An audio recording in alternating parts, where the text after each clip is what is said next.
Welcome to online classes by Pradeep Kumar. Our today's topic is the parallel plate capacitor. The parallel plate capacitor. Parallel plate capacitor consists of two parallel plates. This is plate 1 and this is plate 2. These two plates have the surface area A. This is the surface area A, and distance between these two plates is small d. This is the distance and area of the plates A है और distance दोनों के बीच में कितना है d. Late, यहाँ पर भी मैंने लिखा हुआ है let A be the area of the plates and d the distance और द सेपरेशन बिटवीन दैम. अब टू प्लेट्स, अब ये जो दो प्लेट है इन पर चार्ज है. इस पर प्लस चार्ज है फर्स्ट प्लेट पर और सेकंड प्लेट पर चार्ज है माइनस, और ये यूनिफॉर्मली डिस्ट्रीब्यूटेड है. तो हमें इसकी सरफेस चार्ज डेंसिटी निकालनी है. तो प्लेट 1 की जो सरफेस चार्ज डेंसिटी है वो क्या होगी, Q is the charge upon area, Q upon A. और जो दूसरी सरफेस है 2 वाली, तो इसकी चार्ज डेंसिटी क्या होगी, माइनस सिग्मा. माइनस सिग्मा क्यों, क्योंकि इसके ऊपर नेगेटिव चार्ज है. ये नेगेटिव चार्ज है जो कि इंडक्शन से डेवलप हुआ है इसके ऊपर, तो इसलिए इसकी जो चार्ज डेंसिटी है वो माइनस सिग्मा होगी. अब हम जो हमारे पास तीन फील्ड है, एक फील्ड तो हमारी 1 है, ये वाली फील्ड 1, और दूसरी फील्ड है 2, और एक इन फील्ड है इन दोनों के बीच में जो हमने इस तरह से लाइनों से बनाई हुई है. ये इलेक्ट्रिक फील्ड है बिटवीन द प्लेट्स. हमें इन तीन रीजन्स में इलेक्ट्रिक फील्ड को निकालना है. तो सबसे पहले हम लेते हैं द इलेक्ट्रिक फील्ड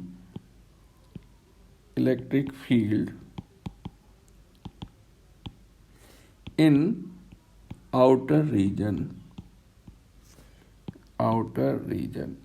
1.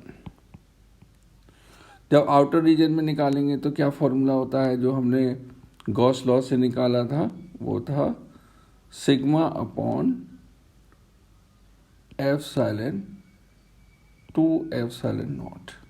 अब यहाँ एक जो पॉजिटिव चार्ज है उसकी वजह से फील्ड का डायरेक्शन किधर होगा, इधर की तरफ, और जो हमारी नेगेटिव चार्ज है उसकी वजह से फील्ड का डायरेक्शन किधर होगा, इधर की तरफ, टुवर्ड्स द चार्ज. तो एक फील्ड की वजह से तो है हमारा ऊपर की तरफ, और एक फील्ड की वजह से इलेक्ट्रिक फील्ड का डायरेक्शन किधर है, नीचे की तरफ. तो ये दोनों डायरेक्शन कैसे हो गए, इक्वल एंड अपोजिट हो गए. जब इक्वल एंड अपोजिट हो गए तो हम क्या करेंगे, sigma upon 2 epsilon naught minus sigma upon 2 epsilon not.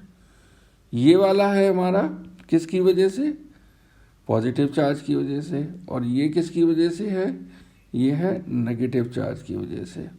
तो therefore it will be equal to 0. इसका मतलब ये हुआ कि जो आउटर रीजन है उसमें इलेक्ट्रिक फील्ड 0 होती है. इसी तरह हम रीजन 2 में निकाल सकते हैं. इन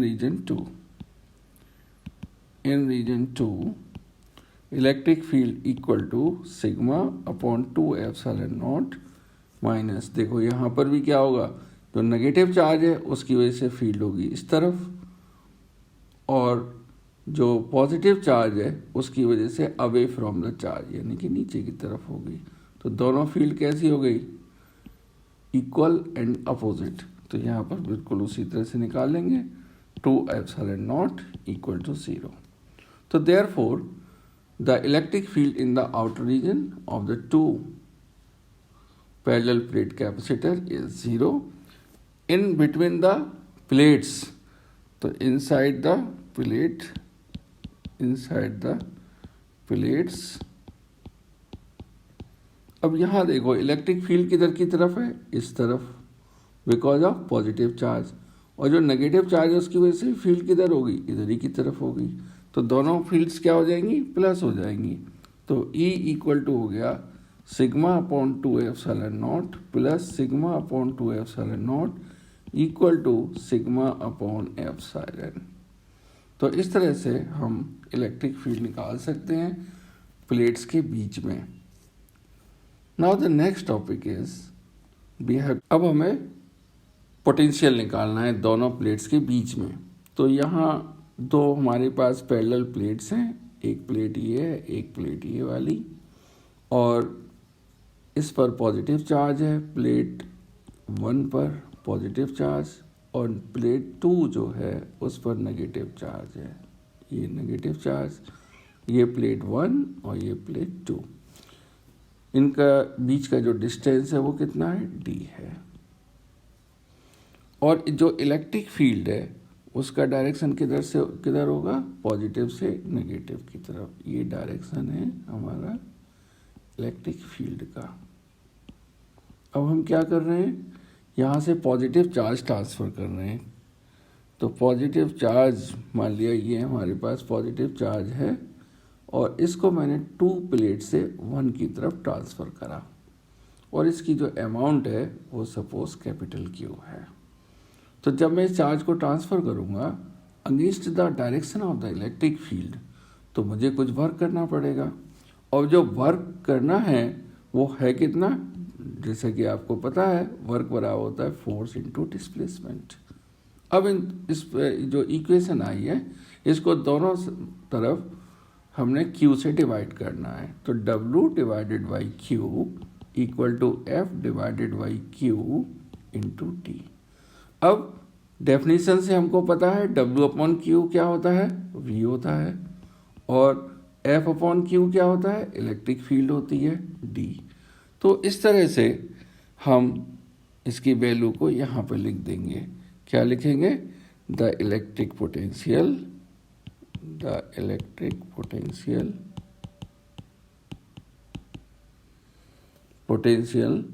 इज गिवन बाई, आपको याद होगा ये एक स्केलर क्वांटिटी होती है और इसकी जो यूनिट है वो वोल्ट होती है, और कई बार इसको हम लिखते हैं जूल अपॉन कूलाम, ये भी इसकी एक यूनिट है। अब हमने वैल्यू रखा V equal to E upon D। अभी हमने निकाला था इलेक्ट्रिक फील्ड दोनों प्लेट्स के बीच में कितनी होती है, सिग्मा अपॉन एप्सिलॉन नॉट होती है। इसको अगर वैल्यू रख दें तो क्या आएगा, Q equal to Q upon A epsilon naught, ऐसे भी लिख सकते हैं। तो इस तरह से यहाँ पर हम वैल्यू रख देते हैं इसकी Q upon A epsilon not into T। तो ये हमारा इलेक्ट्रिक पोटेंशियल आ गया। अब निकालना है हमको इसका कैपेसिटेंस। तो आपको पता है कैपेसिटेंस C से लिखा जाता है, और इसकी वैल्यू क्या होती है, Q डिवाइडेड बाई V। तो Q डिवाइडेड बाई V की value Q upon A epsilon not into D। तो Q से Q कैंसिल, तो ये हो जाएगा A epsilon not upon D। तो ये हमारा कैपेसिटेंस का फॉर्मूला आ गया, कैपेसिटेंस का फॉर्मूला। तो यहाँ से कैपेसिटेंस किस पर डिपेंड करता है, एरिया ऑफ क्रॉस सेक्शन पर, और मीडियम बिटवीन द प्लेट्स, और डिस्टेंस बिटवीन द प्लेट्स। तब आपको पता होगा कि अगर हम डिस्टेंस को बढ़ाएंगे तो क्या होगा, और अगर इनका एरिया बढ़ाएंगे तो क्या होगा। तो देखिए, तो if we increase the area, पहले फॉर्मूला लिख देते हैं, C upon epsilon naught A upon T। तो मान लिया आपने एरिया को बढ़ा दिया, ठीक है, एप्सिलॉन नॉट अपॉन D, तो कैपेसिटेंस भी क्या होगा, बढ़ जाएगा, ठीक है। तो लिख सकते हैं on increasing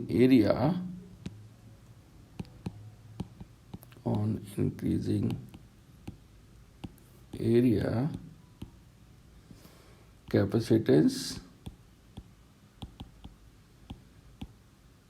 also increases।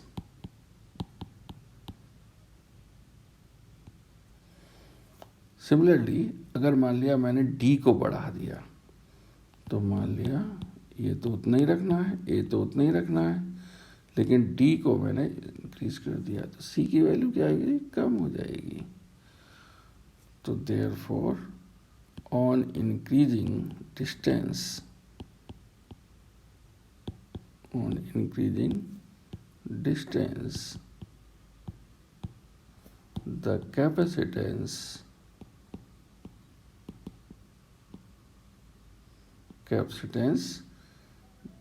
decreases। इस पर बेस्ड कंसेप्चुअल क्वेश्चन आ जाता है। तो ये हमारा पॉइंट हुआ 1 और ये पॉइंट हुआ 2। अब मीडियम की हम नेक्स्ट टॉपिक में बात करेंगे। So this is all about the capacitor.